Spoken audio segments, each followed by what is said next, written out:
Coming up on Chasing the Natty, which schools do we expect to see an upgrade in offensive production?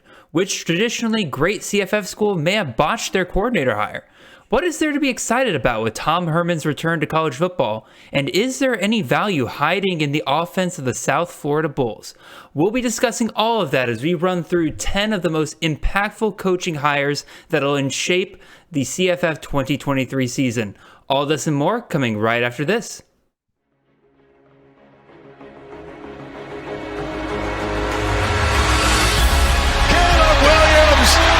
Cutting, mesmerizing run by the quarterback.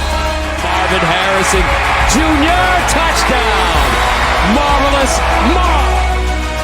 Home next to the end zone, dropped down for Franklin. Oh, majestic touchdown. This is Chasing the Natty, a college fantasy football podcast.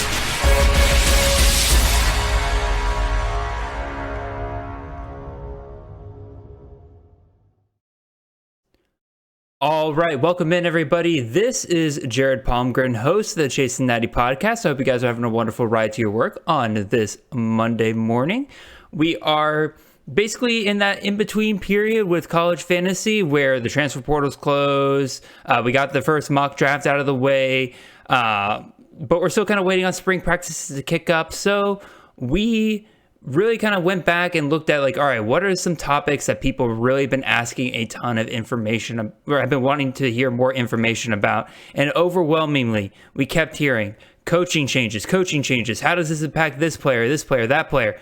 We're going to be talking a ton about that tonight. And that's pretty much all we're going to be talking about tonight. We're going to be running through 10 different coordinator and head coaching changes that'll be impactful for the upcoming season. And to help us out with that, we have Mr. Nate Marchese, who has been working on a series of articles regarding this very topic. So, Nate, how are you doing today, sir? And why don't you explain those articles? I'm doing great, man. Just hanging out. We're recording a little early, so I'm stoked for the Super Bowl coming up with Kansas City Chiefs. I have a little bit of extra incentive as to why I'm excited for that, and that is my work is down the street from where the Super Bowl parade takes place. Oh, nice. And so there is no way to get in and out of our clinic on the day that the parade happens, because it is a massive, amount of people that funnel into that part of Kansas City. So if the Chiefs win, I get a free paid vacation day during the parade. So I'm always stoked to see the Kansas City Chiefs actually win a Super Bowl, or the Royals, or whoever, so that I can get a day off here. So yeah, nice little perk. That is a much better reason than I have to root for either one of these teams. I'm kind of leaning towards the Eagles because I'm like, oh, they got a lot of my favorite players, like Jordan Davis, Nakobe Dean, Jalen Hurts, and Devontae Smith. I love all those guys. So it's like, but again, that's 100% a great reason. But anyway, the articles that you've been working on. Yeah, let's talk about these. So they should be funneling out here before too long, but basically what it is, and this is a little bit of a tribute to my friend Kyle Francis, who is kind of the originator of this idea to really take a deep dive into how much of an impact a offensive coordinator or a head coach that has a lot of influence on the offense, for that matter, how much of an impact they make from a fantasy perspective. And so I'm taking a look at conference by conference, breaking down every program that has a new offensive coordinator or a new play caller, basically is how I've set it up. And basically listing off what their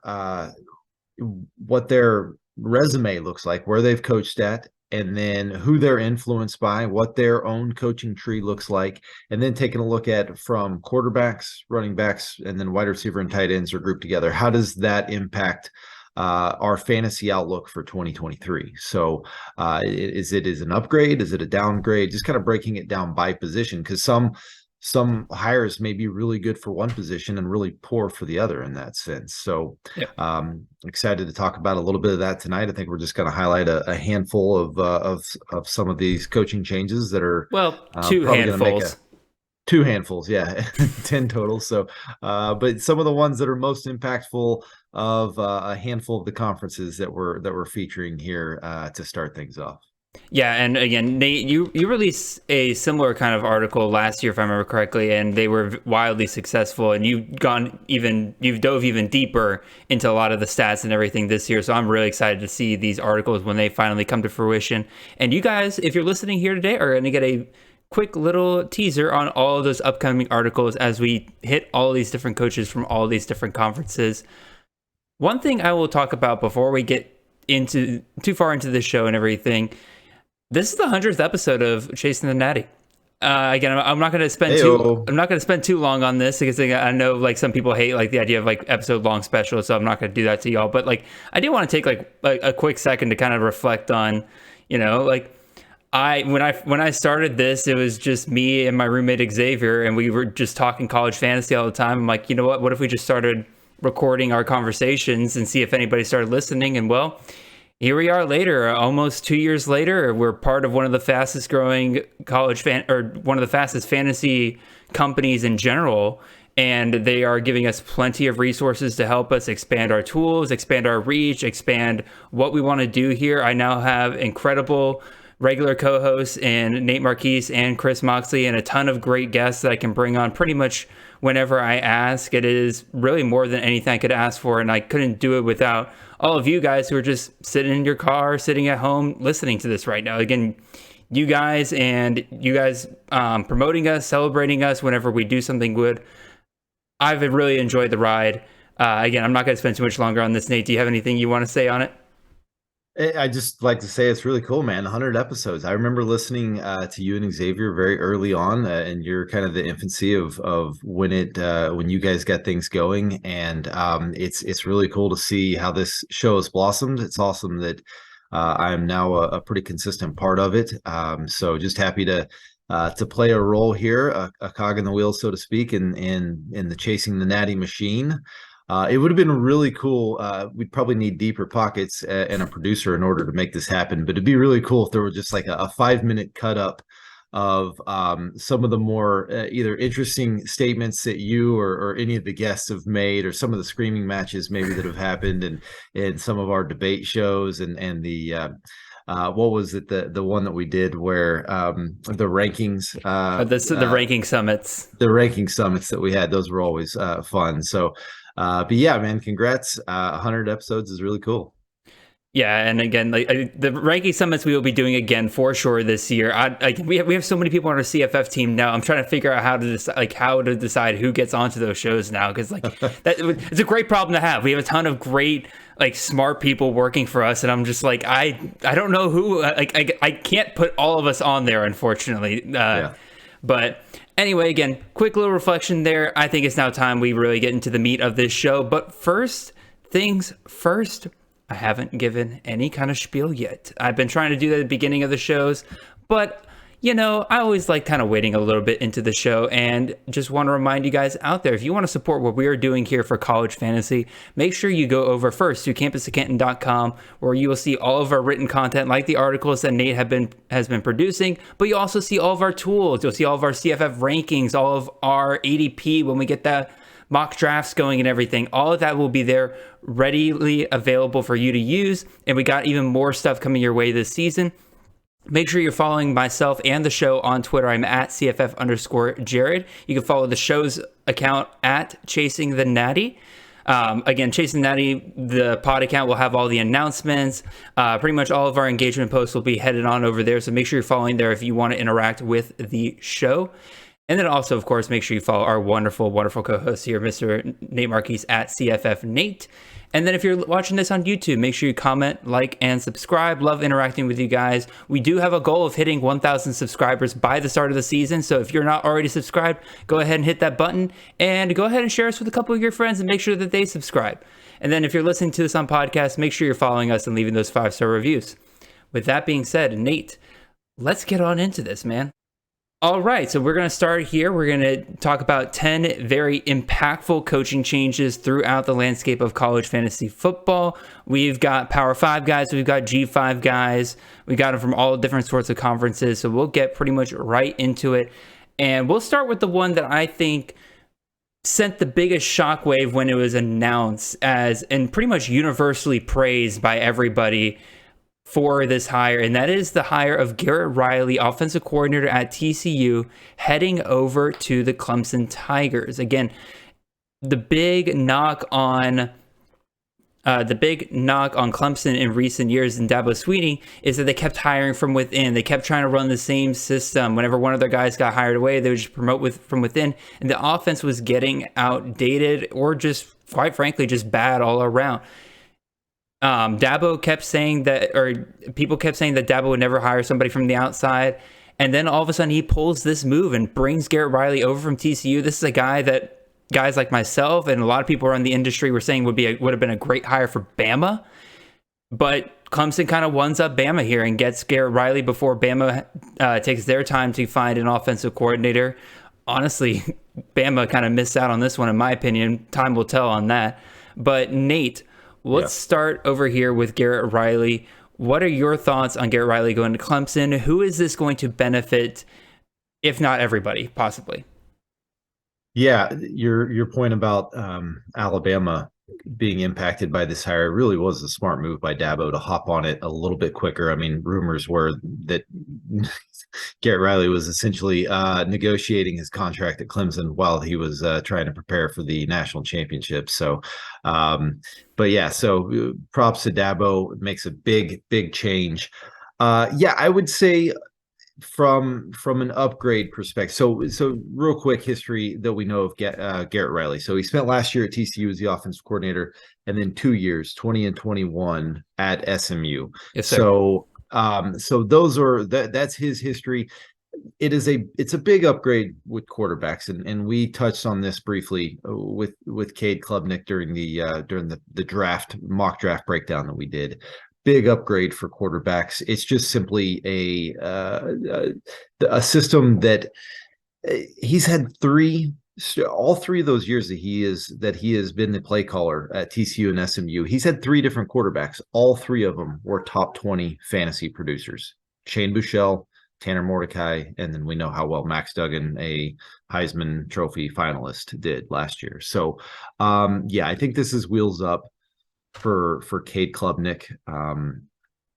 Running backs. Let's talk about receivers real quick. I was going to say, this is a big upgrade for receivers as well. Part of the problem we saw with Streeter and with Tony Elliott, lots of problems with his offense, but they simply could not get wide receivers open.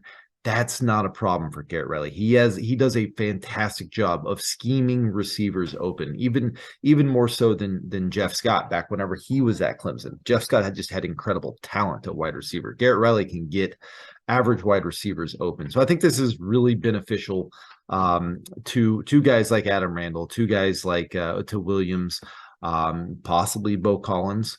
And I think this also is going to be a big stock up for Jake Brenningstool, who's the tight end there. Riley has shown that he can use the tight end quite a bit. Calcaterra was solid for him, and then Granson was the tight end 11 whenever he had him there. So I think that there's potential there at tight end as well. Running back, probably less so of an upgrade in my opinion. It's more of kind of a push. He's had a mixed bag of results. Garrett Riley has as far as running back production. Kendre Miller was just kind of that RB16 range. So he was about 18 points a game. Trey Siggers the year before that, it was kind of a mixed bag. Bentley was pretty solid. Back in 2020, he was the RB right around RB15 at 19 points per game. Hard to judge some of these 2020 outputs just because it was a shortened season. But definitely big upgrade to the pass game. Your thoughts?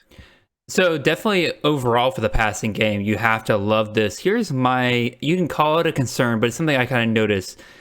Before Riley was the offensive coordinator at SMU under Sonny Dykes. You had Rhett Lashley there, and they were known for producing just top-end CFF wide receivers, clearly just funneling to one guy over and over again. And in the 3 years that Riley has been an offensive coordinator, he has produced a single 1,000-yard receiver. He likes to spread the ball around a ton. Their wide receiver 2 typically averages about 606 yards per year. Versus their top number 1 wide receiver averages about 852 yards per year. So, like, again, they're not consistently producing top end guys. A lot of their wide receiver 5, 6 guys, they're getting just enough work in order to really make sure that none of the top guys at the top really pop off. And the 1,000-yard receiver that he had was Quentin Johnson this past year, which is a good sign. It shows that maybe they're kind of moving towards maybe funneling to one guy. But also, I think most people would agree that Quentin Johnson is a unique talent at TCU's level that they're used to. For sure. And that basically commands more targets from him. Now, again, he's going to Clemson, and he's going to have a couple of really, really good receivers to work with over there. Again, Antonio Williams, he doesn't typically utilize the slot very well, but again, very talented receiver there. Adam Randall is a guy that a lot of us at Campus of Canton are very excited about. You still have guys like Bo Collins there. That's just kind of my concern, is that, like, I want to be excited about the passing game, but I am not particularly excited about probably where some of these receivers are going to end up going if the hype gets to them. I think that's a fair point. I think if we were ranking it, just kind of whose stock is on the rise the most out of this group, I would put quarterbacks first, and then wide receivers, and then running backs. But yeah, you bring up a great point. If the hype just kind of goes bananas here, and all of a sudden these guys, Randall, Williams, Collins, guys like that, start getting taken earlier and earlier in drafts, then it is probably cause for concern, because over the last 3 years, his leading wide receiver has been somewhere between 12 fantasy points per game and right over 13 fantasy points per game. We're not talking about, a top 20 wide receiver here. We're talking just a serviceable, wide receiver 3 or 4 on your roster. Yeah, absolutely. That's pretty much all I have to say on Garrett Riley. Again, obviously, just from a pure football perspective, great hire on Clemson's part, but other than that, I don't really have a ton to say. I agree with you on the running backs in terms of, like, I think this is mostly kind of a push in terms of value for Will Shipley. Maybe a little bit of a raise because, they're going to have a better passing game, which is going to open up the running game just a little bit more for them. So maybe he can break off a few bigger runs. But other than that, I'm not going to, he's already going as a round 2 running back in CFF. Yeah. I doubt I'm going to raise him any higher. Right. Yeah. It's a situation where his value is kind of insulated. He's not going to drop because of this hire. It's kind of difficult to take him any higher than where he's currently going. I mean, you're talking about you'd have to take him as a top 3 running back. And I don't know that anybody's really prepared to kind of go that far yet. But it's solid. Like I said, it's a solid hire for Will Shipley. It insulates his value, and that's really all you can ask for of a guy that's being taken as high as he is. Absolutely. All right. Let's go on to our next coordinator hire here. From one hire that pretty much everybody universally praised to one that I think everybody universally went, and probably a little worse than that if you're Nate Marchese. I'm sure he'll get into here, but I'll go ahead and give my quick thoughts on Chip Lindsey. Again, the main thing I knew about him before this was, again, he has been with Gus Malzahn at both UCF and Auburn, which basically means that Malzahn used him as a lackey to run his offense through. He was a coordinator in name only, really. He wasn't really much of a play caller, which is definitely a big concern here. And then I went and looked in terms of his overall history at some of the other schools that he's been to. He started off his coordinator career at Southern Miss in 2014, 2015. Had some great seasons there, and I'm like, wow, this is actually some potential surprise here. I'm excited about this. And then I realized that is when Todd Monken was the head coach at Southern Miss, and it was his system, not Lindsey's system. So you go to Arizona State, pedestrian numbers there, 2,300 passing yards, top receivers a little over 700, top running back was 500 something yards. And then you go to Troy, and his first year there, 3,600 passing yards, 30 touchdowns already. That's great. Next 2 years, split QB situations and just mediocrity across the board in terms of production. Just not, again, these offenses weren't terrible per se, but in terms if you're looking for CFF value, this is definitely a worry for a UNC offense that has, and we'll get into this a little bit with Phil Longo later, has produced a ton of CFF guys over the past couple of years. And now we have Drake May going as, well, he went second overall, but he'll insulate himself as his first round pick easily this year in CFF. Nate, this is a little concerning, and I'm sure you're going to go into a little bit more detail here. Yeah, I think you nailed it. I with each one of these coaching changes, I went into it with a totally just objective view and had no predetermined thoughts on anything. Just said, okay, what do the numbers tell me? Let's track where they've been, what they've done, everywhere they've been, where they've been a play caller, especially. What kind of results do they produce? And unfortunately, Chip Lindsey is just simply so far one of the more disappointing the hires that I found from a CFF perspective. You could probably even say that from just a pure football perspective too. The one trend that I noticed, he's a really good right-hand man. When he was on Monken's staff at Southern Miss, things went well. Things went well pretty good last year for Central Florida when he was Gus Malzahn's right-hand guy.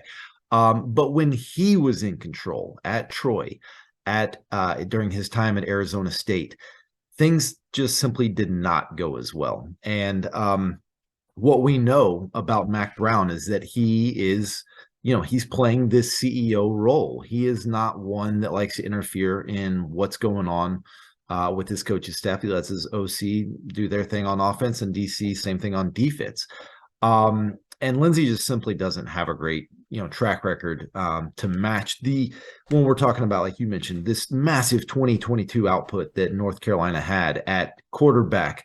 Elijah Green came in and was really strong down the stretch at running back. And then obviously Downs and Green, all those guys were just killer at wide receiver. Just kind of give you a glimpse of what we're talking about with his running backs. Let's start at quarterbacks real quick there. So obviously John Reese Plumlee was really good. QB in that QB 17 range. Before that, we're talking about Gunnar Watson. 10 fantasy points out of your quarterback. Gunnar Watson the year before that, 14 fantasy points. Like I said, he was relatively disappointing during his time at Arizona State. At running back, Kamani Vidal was his go-to running back when he was at Troy. He averaged between 10 and 12 points per game the 2 seasons where Chip Lindsey was there. All of a sudden, Kamani Vidal became a much more fantasy relevant running back last year whenever Lindsey left to go to Central Florida. That was a trend that I kept finding. When Lindsey showed up, they kind of went down, and when he left, it actually got better. And so it's like, man, that's just not good. It's not a good sign. But you're right. This North Carolina offense will still be good. It's got a lot of really nice pieces. For fantasy purposes, they've got a bad defense, so they're going to trail. They still have that bad defense. They have a bad defense. They're going to trail in a lot of games. But I'm concerned. This coaching change has me concerned. I looked at their schedule. It's a lot more challenging this year. They face Clemson along with North Carolina State in the playoff weeks. Their non-conference is actually pretty legit. I know they have like Virginia Tech, or not Virginia Tech. They have a handful of pretty solid non-conference games against P5 opponents. So it's definitely one of the more concerning hires, I would say. The crazy part to me is that apparently Drake May and a lot of some of the other offensive skill sets there had a say in this offensive hire, and this is the guy that they landed on, which, again, maybe that's a good thing. Maybe they really did click with Lindsey. Maybe maybe this is finally the offense that Lindsey understands. And maybe Mac Brown basically brought Lindsey in and said, hey, you've run other people's offenses for them at other schools. You saw what Phil Longo did last year. Basically do that again. Maybe that's the conversation that they had. Maybe Lindsey's good at replicating offenses like that.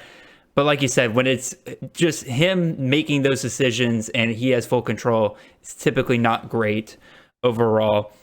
Yeah, like you mentioned with Clemson, I have concerns that a lot of this North Carolina roster is going to get overdrafted in our CFF drafts. They're Yeah. going to expect that Phil Longo offense, and we'll touch on him later. And I just don't know that's going to be. I don't know that 2022 is going to be able to be duplicated like we hope it will. It doesn't help that UNC, especially at the receiver position, because of what they brought in with the portal, they have some really good options. Like they brought in Devontae Walker, they brought in Nate McCollum, but Kobe Paysor, Andre Green, both two talented guys. It wouldn't shock me, especially with Lindsey's propensity to kind of spread the ball around and not really have a top guy, if all of those guys end up disappointing a little bit because they want to get all of those guys on the field at some point. Yeah, And Drake May probably doesn't care because he just wants good options to throw to. Yeah, and you touched on all the options of wide receiver. I mean, we don't even need to get into the amount of options they've got at running back. Oh but my God. It's the fact that, I mean, I think that one or two might transfer after the spring, but that still means that there's 3 to 5 viable options of guys that have proven they can be pretty successful at this level. I think they have currently 7 scholarship running backs. Yeah, it's wild. On their team right now, and like you said, pretty much all of them have seen the field at some point this season, except for the freshman that they're bringing in this year, which I guarantee you they redshirt him. But even so, everybody else is going to be a complete logjam. Well, yeah, and we'll talk about it more with Phil Longo, but with Chip Lindsey, he tends to spread things around a little bit, and and we're not talking about spreading around, like Mike Leach passing yards spread around. We're talking about a far, far lower ceiling, and that being distributed among a number of players. So that's where my concern lies. Absolutely. Next guy up, we're going to stick in the ACC here. We're actually going to stick in the state of North Carolina here. Let's talk about Robert Anae going over from Syracuse to NC State.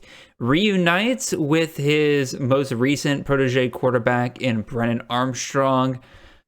I'm going to let you kind of start off on this one, Nate. Again, we've just seen him have very successful quarterbacks between Bryce Perkins and Brennan Armstrong when he was at Virginia. But what are your overall thoughts on this? I imagine they're mostly positive.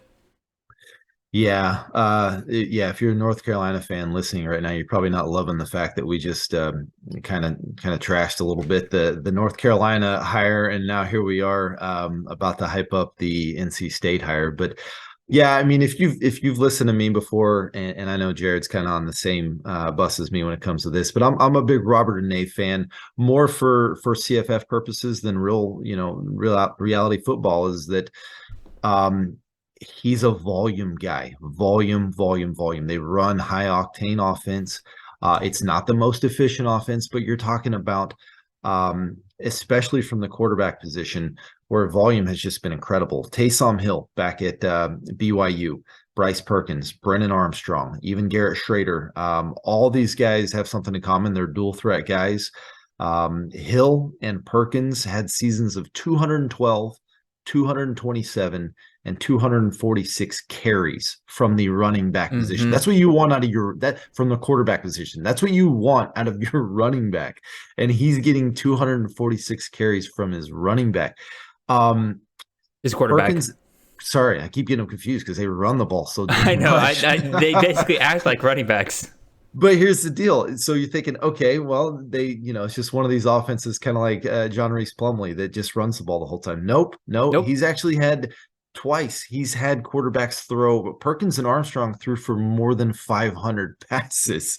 This is just the amount of volume. Yes, Perkins had more than 500 passes and over 200 rushes in the same season. It's incredible. So yeah, I mean, this is a guy that's produced QB. Let's see, Armstrong was like QB 2 or 3. He was like QB 4 that year, I think. Yeah, Perkins QB 7 and QB 12 during those 2 years. Taysom Hill was amazing, just always hurt, but yeah, it's incredible volume. It's way more volume than what we're used to seeing out of North Carolina State. I can promise you that.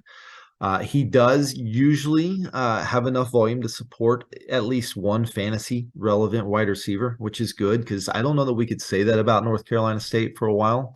Nope. So I think it's an upgrade there. The only spot that it's really not an upgrade is running back. North Carolina State's been pretty consistent at running back. And that's where I do have my concerns with Robert and Nate. His running backs tend to see a little bit of a decline. They don't get a ton of carries because it's difficult for the running back to have the volume you would want to see whenever the quarterback's getting that much volume. Well, the good news is if you're a North Carolina State fan or if you're just a fan of this offense in general, is that the running backs here, again, no disrespect to Jordan Houston or Slimy Shark, neither one of them were kind of your running away, clearly elite talent running backs, and now they're going to be pushed down by this system. The talent on this team, in my opinion, lies in the quarterback position. Again, you bring in Brennan Armstrong, who has succeeded under a Nate before, and then you also had MJ Morris, who was killing it at the end of the season for NC State. And if Brennan Armstrong didn't come in to basically take the job from him here, I would have considered him a very viable CFF option because of how well he was able to distribute the ball last year. Nate, you touched on it. The receiving options, again, they spread the ball around typically, but because of how much volume there is typically one or two receivers that pop up for this offense. Who are you looking at here, though, Nate? Because Thayer Thomas, Devin Carter, they're both gone. I like Porter Rooks, but nobody has really stepped out to me as a clear guy that I'll be targeting in CFF as of yet. Have you seen anybody in your research that strikes you as that dude? No, have they added anybody from the portal? I was trying to think if they did in this first round of portals.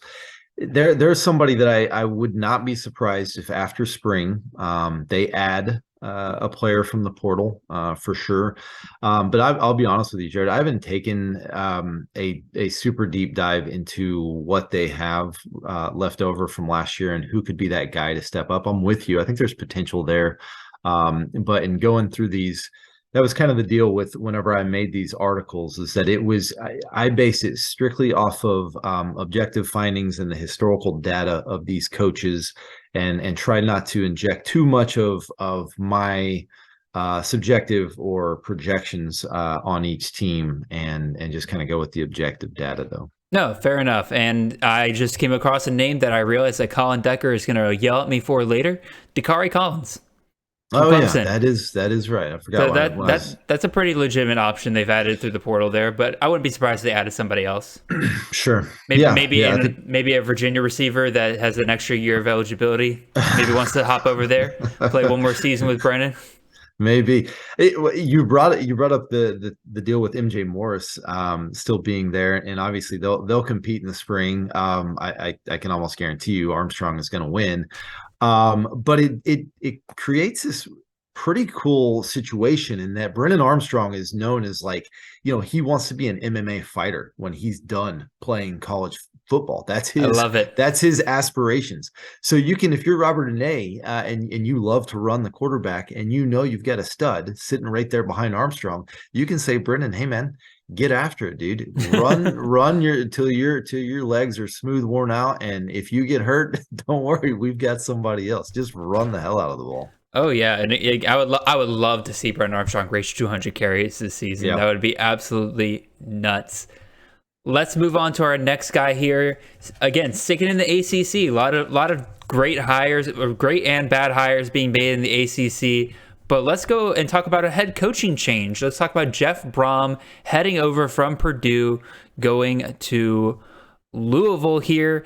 When we think of Jeff Brom and CFF, we think of really one thing and one thing only, and that is the consistency of his number one wide receiver. Over the last 6 years that he was at Purdue, he had 4 1,000-yard receivers. The only exceptions were his first year that he was there, trying to bring in your system, trying to figure out what you have, and then 2020, where they only played 6 games, and if you extrapolated 6 games into 12 games, he would have had another 1,000-yard wide receiver that season as well if they kept pace of what they were doing. Here is my question for you, Nate. We've seen 2 different types of offenses come out of Jeff Brom.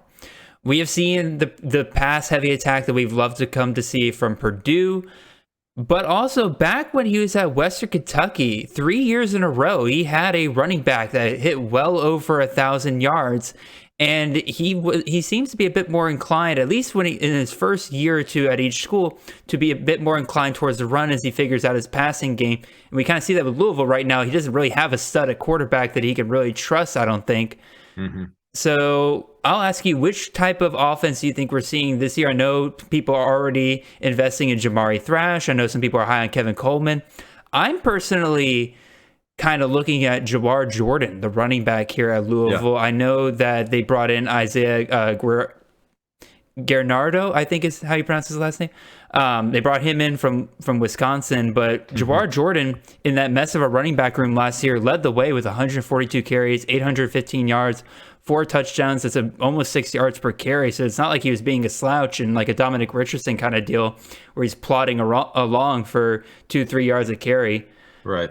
I'm throwing a lot at you, Nate, but like, what are your thoughts on Brom? Yeah, no, you bring up a great point with the running backs. I would say whenever I started doing my research on this coaching change was maybe I discovered way more than I anticipated. I learned a lot about this situation because things were so different at Western Kentucky than they were at Purdue. And maybe that's a testament to the defense that he was facing in the Big Ten as opposed to Western Kentucky. True. They love to just, 3 yards in a cloud of dust over there in that division of the Big Ten. And it may have been just the lack of, the fact that he was constantly playing from behind with Purdue and their talent level. So he was having to throw the ball more than run.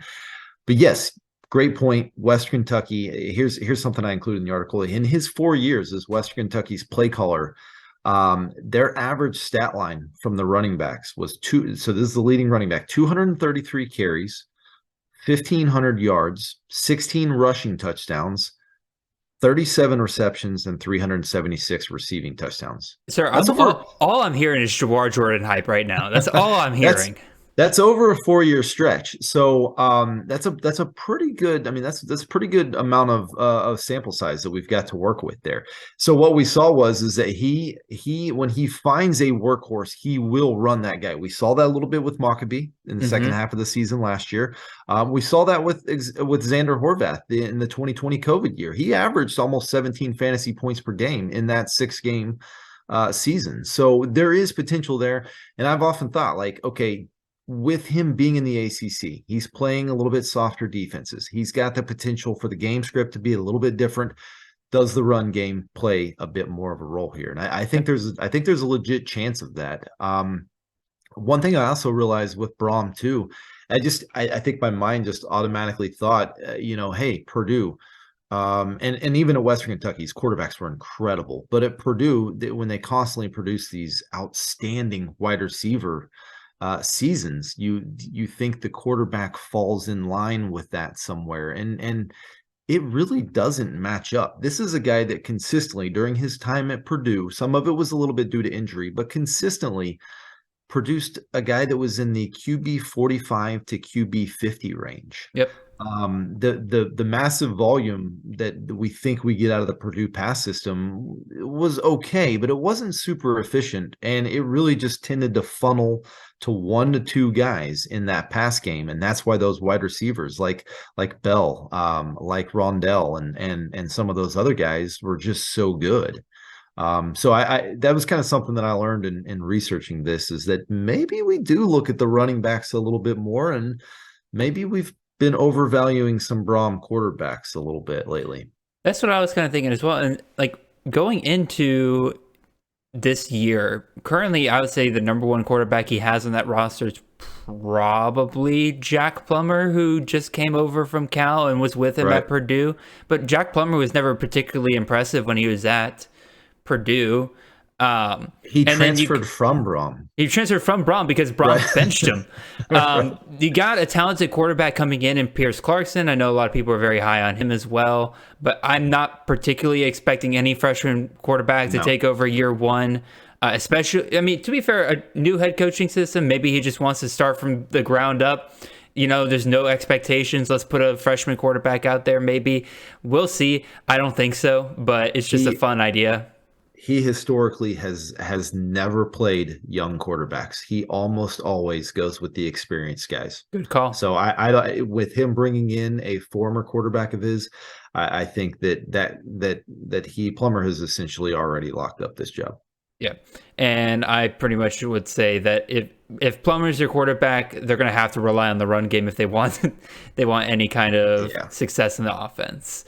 And another thing, and again, like you've mentioned about like him possibly playing from behind at Purdue and everything. Another theory I might have is that he just seems like the kind of coach that whatever a lot of other people are doing in his conference, he likes to do the opposite. So like CUSA pass all over the field. Hey, let's run the ball and get a 1,600-yard running back, slow the game down, make them face something different than they have week in and week out. Big Ten, 3 yards in a cloud of dust all over the field. All these great running backs. Hey, let's toss the ball all over the field and make them defend something they're not used to on a week in, week out basis.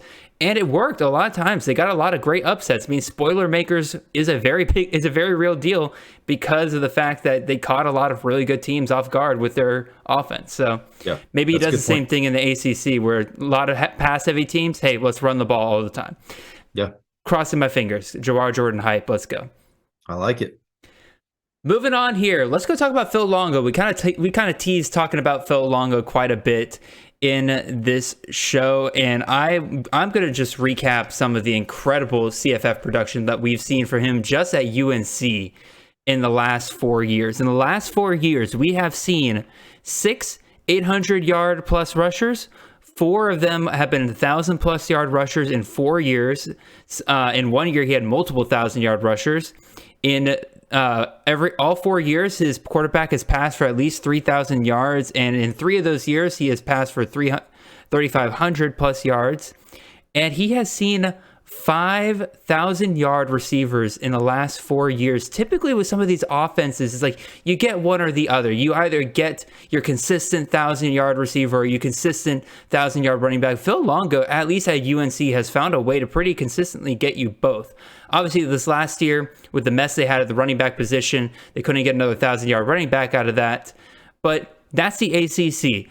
Defense is optional over there. He's moving over to the Big Ten. There's definitely a question now of can he continue this great level of production for CFF in a conference that prides itself a little bit more on its defensive talent and production. So, Nate, I'll let you take over from here. What can we expect from Phil Longo? Yeah, I mean, I think you summing up just how productive he's been at his time in North Carolina, his time at Ole Miss. I mean, he's been incredibly productive. What's weird is for this article, I always research what the coach's background was. Where do they come from? Where have they been? Who have they learned from? Phil Longo is like a mystery man. This dude came from I want to say like the high school ranks, and then he hung around in like Division III for a while. He's got like no mentor, nothing. The dude just, I think he came up with this offense on his own. And it's been pretty incredible for him. I mean, obviously he's worked his way all the way to a really nice job in the Big Ten. But kind of my concerns is that it's kind of the opposite of Jeff Brom, right? He's going from the ACC to that division in the Big Ten, to the Big Ten West, where it's just slug, punch you in the mouth football. And Iowa's going to run 13 plays and try to wrap up the game just by punting the ball. Minnesota's not going to, they're going to be about the same. So that's a little bit of my concern. How well is, Texas boy Tanner Mordecai going to do throwing the ball in late November up in Madtown whenever it's 7 degrees and snowing with 35-mile-an-hour winds? that some of those things do concern me a little bit. But across the board, especially on the passing side, quarterback, wide receiver, whenever I'm taking a look at if this is an upgrade or a downgrade, this is one of the biggest upgrades that I have so far in any of these articles. His pass offense is just moving them out of the dark ages and into the light of 2023 here. It's hilarious to think that a lot of people in Wisconsin thought that Bobby Ingram was going to pull Caleb Williams, and that some craziness was going to happen last year, and once again they were really, really bad on offense. So the nice thing is we've seen so far from Luke Fickell, even though we have a defensive head coach, he's willing to let his offensive coordinator go nuts and Yep. and run the show. So that's good for Phil Longo. I think it's safe to say that Tanner Mordecai comes in and wins this job. And there's a lot of nice pieces there with him and Braylon Allen, and we have to discover what's that wide receiver room going to look like and who's going to be the one to step up. So let's talk about some of those pieces real quick, Nate. Again, we talked about it last week when we were discussing the draft about Braylon Allen went off in the first round. We both kind of agreed that was a little rich, but I did get a DM from somebody asking me like, "Oh, so you just off Braylon Allen this year?" No. Again, Phil Longo, 800-yard rushers, 4,000-yard rushers in the last 4 years. No, I am not off Braylon Allen. He finds ways to get his running backs the work they need. Writes in notes, Jared is way off of Braylon Allen. Way off Braylon Allen. You're never going to see me draft him at all. Make sure he falls as far as you can, just so you can test how long it'll be before I draft him. But again, we all agree, Braylon Allen, he's a stud there. Chez Mellusi, again, a lot of people said like, oh, they're going to split the workload between him and Chez Mellusi because Chez Mellusi was working well whenever he was healthy. Again, Phil Longo, he can do multiple productive running backs. It's fine. The receivers, to me, is the bigger question mark, Nate. Sure. Again, 4,000 or 5,000-yard receivers in the last 4 years. It feels like somebody in this offense is going to be going off. And they have some interesting options that I know Wisconsin fans have been decently excited about between Shimray Dike and Skylar Bell. But they also bring in some guys like Bryson Green from Oklahoma State, as well as CJ Williams, the four-star freshman wide receiver from USC. Is there anybody that you have your eye on as somebody that you are thinking about drafting as again, somebody in this offense is going to probably go off? Yeah, so here's the thing. With Bell and DK, I actually have to go back and watch a little bit of film from them because they were so far off my radar. Like Wisconsin wide receivers, done. I don't need to research them. I haven't researched them for 3 years. I don't need any part of that. Now I do. So, but I don't have any clue if they're any good because I've not even looked at them. I do think that Bryson Green from Oklahoma State, I think is kind of a little bit of a sleeper. He's not a bad player, but I don't know how well he stacks up talent wise. Just because I think that those wide receivers just haven't been given a chance that are currently on roster there. So I think the spring practices and the spring games is really going to tell us a lot on what the makeup of that room is going to look like. Alrighty. Let's hit up our last Power 5 coordinator that we're going to talk about here. Kendall Briles going over from Arkansas over to, TCU. Here's my kind of question. There's two notes that I have kind of written down here. One, whose offense is this going to be ultimately at the end of the day? Because Kendall Briles, he has kind of a style that he goes with, tends to be a bit rush-heavy approach. But Dykes also is an offensive-minded guy. He loves running his system. Is Kendall Briles brought in to kind of change things up, or is he going to keep things status quo with Dykes' system here? So, Nate, what did you find in your research? Well, and we know that Briles obviously comes from this Baylor, coaching tree, this Art Briles coaching tree, who was his dad. They run this veer and shoot system, and we see it at a number of places. Alex Golesh ran it at Tennessee last year. We know that Jeff Lebby runs it at Oklahoma. So there's a handful of these guys out there. The beauty of this offense is that they do run up tempo. Honestly, from all my research, Kendall actually is the slowest of all of them. He runs with the least pace of any of these Briles disciples, which is kind of interesting. But his quarterbacks have always been pretty fantasy relevant. They've always been involved in the run game. And his running backs have been really hot and cold. So I think that's what's going to be interesting. And if you look at Sonny Dykes' history, his running backs have also been hot and cold. So I have my concerns there that this, with the loss of Kendre Miller, do we see a cold season and we're waiting and trying to find that next big time running back at TCU? because some of the guys that he's had, as far as Devin Singletary, Cam Akers during that year he had at Florida State, Raheem Sanders last year, when he finds his guy, Kendall Briles really will feed a number one workhorse type back. I just don't know if that's necessarily what's currently on roster there at TCU, with Kendre Miller moving on. So I think it's got a chance to be a pretty nice blend of what Dykes can do as far as his more air raid based type of scheme, and then this, the veer and shoot that Kendall Briles and his background comes from. So I think it can work. And I imagine if you're going to take the risk of hiring somebody like Kendall Briles, who, the public views as having a lot of baggage from his connection to his father, I would think you're going to let him, kind of run the show there. Otherwise, why would you put yourself out there like that and deal with all the pushback that the fan base has seen at TCU if you're not going to let him do that? Yeah, absolutely. And like, I'm going back to the running backs. That's the other kind of point I want to touch on here, is that, again, overall, Briles, like you said, he runs that veer and shoot system, but he does seem to prefer a little bit more of a rush heavy approach. Again, you're looking up here on the screen, their neutral game pass rate last year at Arkansas was 33.3%. It's actually extremely low for a typical Power 5 school. Typically, you're looking around like 45 to 50% is very, very much on average there for a Power 5 school.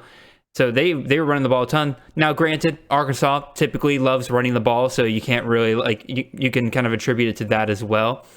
So let's look at who they have here on roster in terms of the running back, because we agree that that's probably where some value can come from here outside of the quarterback position, which I think we both agree probably the safest bet in this offense is to find out who the quarterback is and then draft them. Trey Sanders, the former 5-star running back, comes over from Alabama. The problem is that, for lack of better terms, he has been injured twice, or I believe he's torn his ACL twice. So in a way, he is, I hate saying this, but almost damaged goods. It's hard to see a guy who's coming off 2 ACL tears, or I probably shouldn't say that over and over again, but he's been injured quite a lot, and you don't know that he's going to be able to come back from that. Amani Bailey was somebody that people were very excited about last year coming into TCU. He pretty much was the third best option that they had last year behind Miller and DeMercado. DeMercado, he is out of there. He's out of eligibility. Otherwise, I pretty much would be drafting DeMercado everywhere I would be looking for. Either one of those guys stand out to you, Nate? Or they also got the freshman coming in, Cameron Cook. I don't know if you've looked into him at all. I have not. No, I haven't had a chance to look at him yet.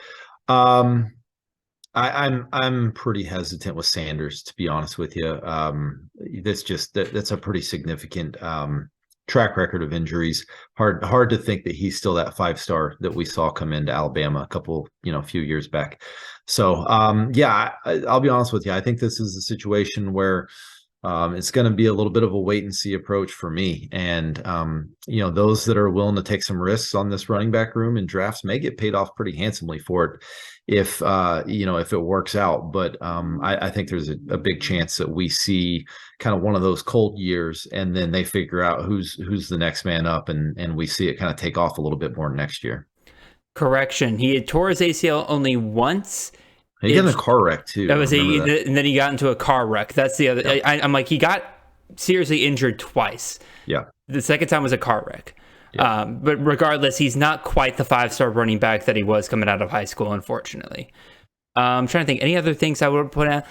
Wide receivers here, both Art Briles and Sonny Dykes seem to be more inclined to kind of spread things out among their wide receivers. It shows them bringing in some guys like JoJo Earl, John Paul Richardson from Oklahoma State. They're trying to just accumulate talent. They got Jordan Hudson. Yeah. So many guys for them to throw to. I don't think any one of those guys is really going to break from the pack this year. It's a lot of guys, but when Briles finds his guy, like he did with Treylon Burks, he tends to feature that guy, similar to the other coaches in the Baylor tree. It really doesn't matter if he's playing inside or outside. He'll target his best wide receiver. I would probably, if I'm pushing in my chips, it might be on Hudson right now, to be honest with you. Okay. But man, yeah, there's a lot of moving parts in that room right now. All right. Let's get to some of these G5 guys, and really no other place to start than the return of Mr. Tom Herman to college football after spending a couple of years at the NFL as an offensive analyst with the Bears. The former head coach of the Texas Longhorns has returned to be the head coach of the Florida Atlantic Owls. So, Nate, Tom Herman comes into FAU. What are we looking at here? What is there to be excited about? Any positions that we can look forward to? Yeah, this is another one from a CFF perspective that has a chance to be one of the more impressive hires. Just given his track record, especially at quarterback, it's a massive upgrade from what they were doing before this with Willie Taggart, Brent Dearman. That was the staff that was there before. This is a guy that throughout his years, I mean, he's from that Urban Meyer coaching tree, and Urban, has a really strong track record with quarterbacks as well too. I mean, this is a guy. Tom Herman produced the QB4 and QB20 with Greg Ward in his 2 seasons with him at Houston. And then we all know how impressive Sam Ehlinger was. I mean, we're talking about a quarterback that 3 years in a row was in that top 10. I mean, just an elite CFF producer. So I think that means good things, especially, I mean, this is a guy that's dipping down a level into, the American Athletic, which is still a strong G5 conference, but there's no reason to think that he can't expose some of those defenses that he's going to be facing whenever he gets into conference play. And so I think it's a big stock up for the quarterback. I think it's a solid upgrade for the wide receiver as well too. And we know that that the slot position, the inside receiver position, has been really valuable for Tom Herman offenses. If you remember, even if it's a big wide receiver, you remember Lil Jordan Humphrey that year he had back in 2018 with Texas. Everybody thought Eagles was going to be the guy, and then this 6'4" freakish slot receiver ends up with a really cool name, ends up being the dude there. Devin Duvernay, and even Joshua Moore had a solid season under him. So it's a situation where if we can get a pretty good idea of what the lead slot guy is going to look like for FAU, I think it's definitely worth investing in. Running back's been kind of hit or miss. So I just looked it up. I checked it this time, so I don't have to eat crow later about who's the slot, who's on the outside. Do you know who the starting slot receiver for Florida Atlantic is? I do not. LaJohntay Wester. I thought he was out of eligibility. According to this, he is coming back, but I'll double check that later. But currently it's LaJohntay Wester. I think I looked the NFL draft declarations and senior list that Colin's been updating on our C2C website. I thought I looked up because I was like, oh my God, I'm going to get in on Webster if that's because I thought he was the slot as well. But I thought he may be leaving. But yeah, we'll probably have to double check that. If you're listening, double check that. Yeah, just shoot me an email if you know or not. There's always some people. There's always somebody out there that's just like, oh yeah, that's my team that I follow like all the time. And it's like, great, you might be doing a better job than the beat writers are. All right, let's move on to another. Another head coaching hire. Alex Golish, offensive coordinator from Tennessee, heading over to South Florida. Teased at the top of the show. I feel like there's some value to be found here with the South Florida Bulls. The problem is, who is it going to be? Because again, if they're running a Tennessee-style offense and they're able to get it up and running in year one, and they're able to take advantage of the American Athletic Conference, another conference where defense is very much optional, but who do we love here? I personally am starting to really like the idea of Byron Brown. Again, I wanted Taven Jackson to follow him down here to South Florida, but Byron Brown, last year when he kind of finished off the year, dual threat guy, definitely likes to run in the limited action that he saw, and he definitely had probably the most impressive yards per attempt out of the quarterbacks that South Florida had last year outside of Jerry Bohannon. Jerry Bohannon, if he was coming back this year, I would probably be pretty in on him, but I think he is definitely out of eligibility. He's definitely not. He's definitely not. No, he's got another one left. He's Oh, there. that's news to me. That's interesting. He's Oh, there. that's Yep. interesting. I could have sworn he was completely out. No. So yeah, there's quarterbacks there. Last 2 years at Tennessee, they do well running the ball a lot better than people kind of give them credit for. Because again, all people think about is the big pass plays, but they definitely spread things out a little bit. So, and there's nobody really here on this roster that I am loving. Again, you got Michael Dukes. Brian Batty transfers out, goes to Auburn, but you bring in Naquan Wright from Florida. I think is gonna be running back by committee for the most part. You're not gonna really find a true CFF back here. Maybe some weeks Dukes or Wright, whichever one earns that number one job, might do well for you, but I'm not investing too much. Wide receivers a complete mystery to me right now. Your top two options transfer out, and Jimmy Horn and Xavier Weaver, both of them going to Power 5 schools. And you got a bunch of guys behind them that nobody's really that proven. And I checked, they didn't bring anybody in from the portal. Now, I imagine that may change. It may be some guys enter in the spring and they grab one of those guys, but I have no clue who is going to be producing for USF. But if they get that offense running this year, they should have at least one really good option there sneakily hiding away from CFFers right now. Nate, your thoughts on the South Florida Bulls, and where do you find some value here? Where did Horn go to? Colorado? Colorado. Yeah, man, that's And- unfortunate that and- him and Weaver, man, they both could have. Weaver went to West Virginia. That's honestly worse Yeah. in my opinion. Yeah, him and Weaver could have been really, really fun in this offense, to be honest with you. Yeah, this is a situation where I am pretty confident this is a really, really good hire for USF, both real life and fantasy. And maybe that's just I'm just too influenced by the fantasy side of things. I want to see it work out because I know what he's capable of. But I think it's really nice for fantasy purposes. But you're right, we don't know yet what the what the pieces are, what the assets are to invest in yet. We just know we want to. We don't know who. And you're right. There's quarterbacks going to be fun. Whoever wins that job is, I think, going to be very fantasy relevant. We're just not 100% sure who's going to win it yet. But this Alex Golesh system. So for those of you that aren't familiar with him, he was the play caller, not just the OC. He's been the play caller at Tennessee the last 2 years. So those incredible Hendon Hooker years, Jalen Hyatt, Cedric Tillman, you name it in the passing game. A lot of this was due to his play calling. He also he doesn't come, but he has learned and has developed this Art Briles veer and shoot system as well too. He tends to pass it a little bit more than Briles and Levy and some of the other guys, part of this Baylor tree. So, but like all of them, they set up the run through the pass, or they set up the pass through the run. So, yeah, I think this is kind of how I'm projecting it, taking a little bit of a wait and see approach as to who stands out, and then once we get some rumblings, or even on early waiver wires during the season, I'm probably gonna hop all over whatever assets tend to stand out in those first couple weeks. Yeah, I agree with you. Definitely a wait and see approach when it comes to the wide receivers for the most part.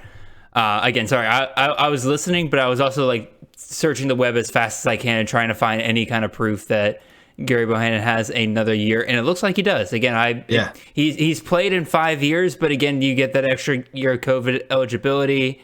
He looks like he's got one more year, and I didn't see anything about him leaving South Florida. So, and I looked it up. I did not see LeJontay Webster on the declarations list. So maybe you're right that he has another year. So. Ooh. I get a W on that this year. Got one. Don't have to look like a fool this time. Anyway, let's go ahead and go into these last two coaching changes. Let's talk about Western Kentucky. You have our wonderful friend, Mr. Ben Arbuckle, and his orange fat little cat going over to Washington State.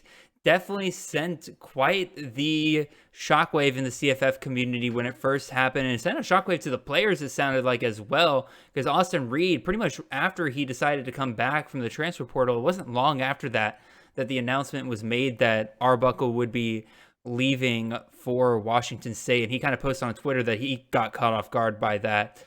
But they are now bringing in Drew Hollingshead, and if you are wondering who the heck that is, I don't blame you, because he is previously the inside receivers coach at Mississippi State. Your ears probably perked up to Mississippi State, aka this dude is a student of the air raid system. And when I say student, this guy has been working with Mike Leach for 6 years straight. He worked with him at Mississippi State, and he worked with him at Washington State before that, when Mike Leach was there as well. So this dude knows the air raid system inside and out. Definitely saw what they were doing at Western Kentucky. Said, "Hey, I can do that. I've been studying under Leach for years." So that's pretty much my thoughts on it. Again, I think overall this is a push value for Austin Reed, Malachi Corley, all of your favorite Western Kentucky players. They're all going to the first round anyway, so like you're not going to see them go any higher. But Nate, any thoughts you have on Hollingshead? Yeah, I mean, this is a situation where he's never been a play caller. So there's some unknown there. We know that, with him being a Leach protege, Helton is kind of dipping back into that pool. That's where Zach Kittley initially came from, who then brought us Ben Arbuckle, who comes from that same tree. I don't know that I would necessarily say it's a push, and in my mind, it's not. It's maybe a slight step down for Reed and Corley, and that's just because we know what we were getting with Arbuckle. Now there's a little bit of uncertainty. Mike, I think my biggest concern here is just what's the downfield passing game going to look like?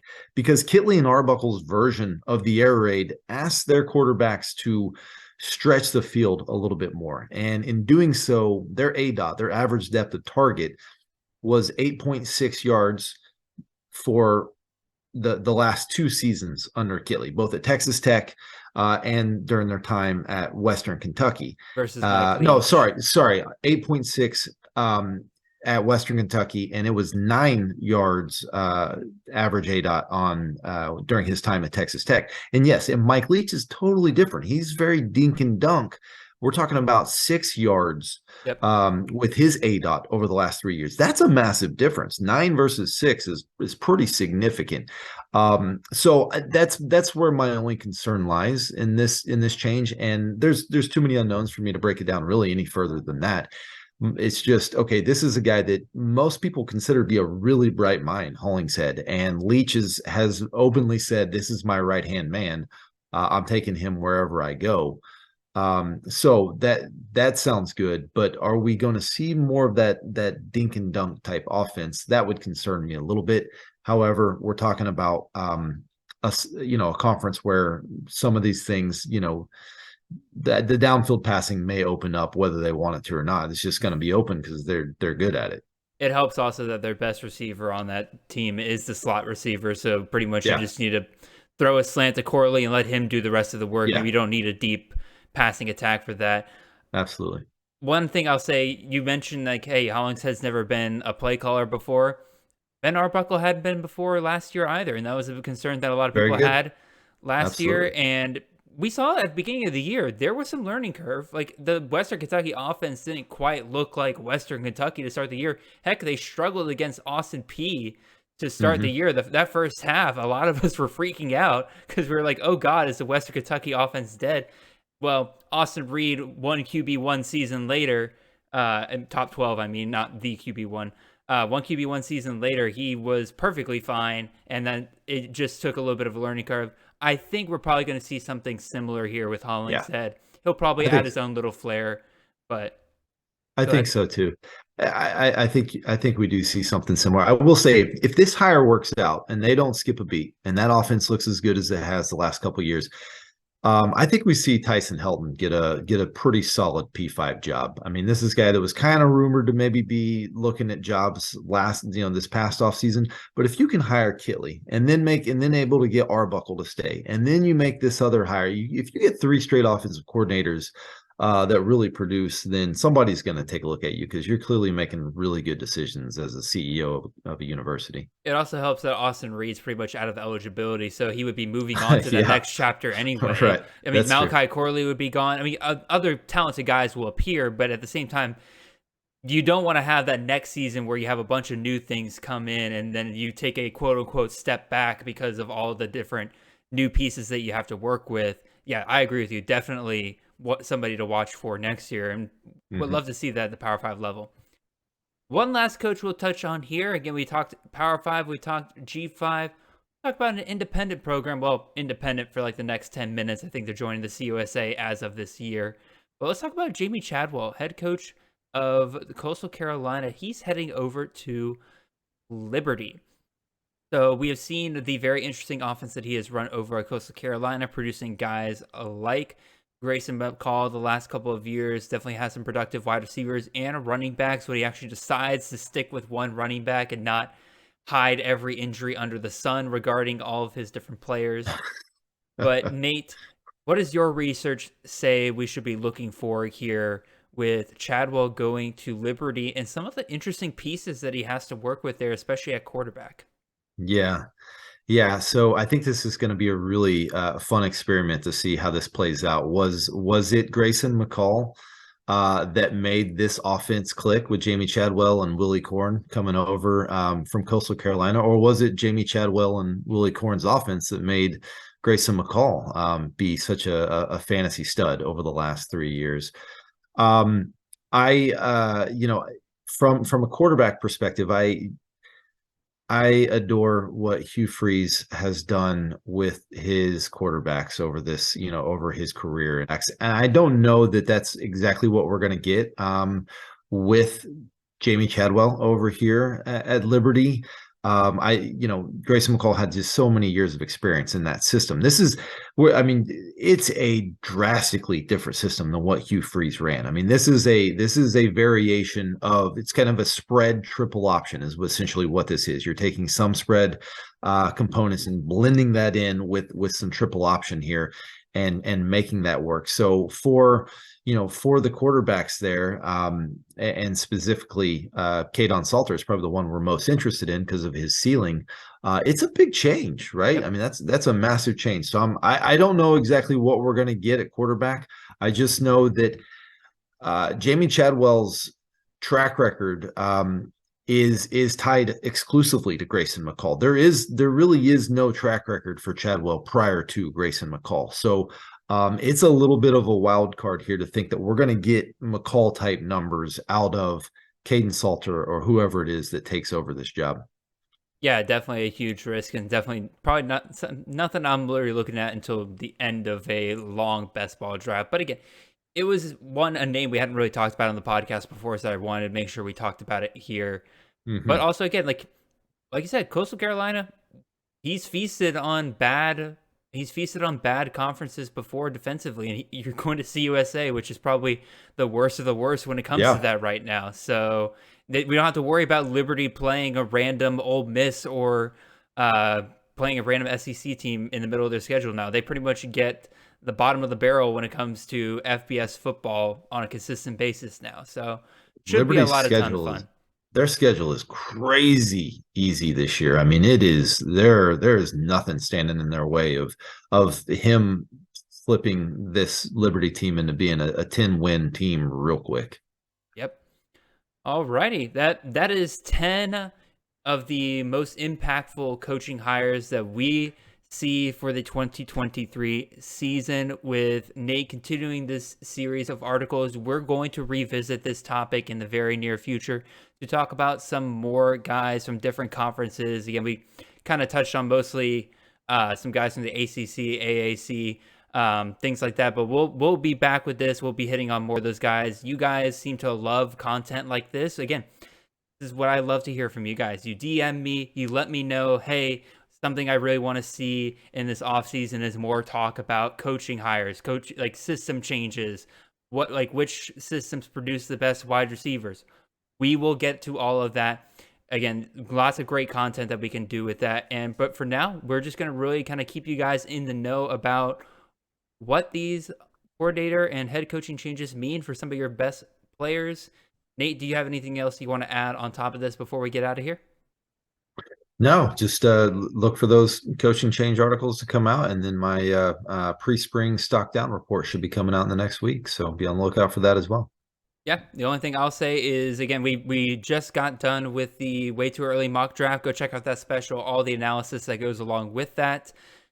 We'll be opening up mock drafts here relatively soon. Again, obviously, it's February, it's March. Not everybody's going to be wanting to get into drafts this early, but for those of you who do, we'll be setting those up relatively soon. I want to still start building ADP pretty much as soon as I can, because it, one, provides just a ton of great information, a really good base block for everybody to build off of for their CFF preparation. But also, again, it's just a fun time. It allows for great discussions in the group chats that we do those mocks in. So be on the lookout for that. Again, be following me at Chasing the Natty. That's where you're going to see all of those announcements as well. That being said, really appreciate you guys. I hope you enjoyed your Super Bowl Sunday. Again, we're recording this before the Super Bowl, so I hope it was a really good game, and I hope most of you are in a great mood coming into your work on Monday morning. Really appreciate you guys listening, and we'll see you guys next time. Have a wonderful and blessed day.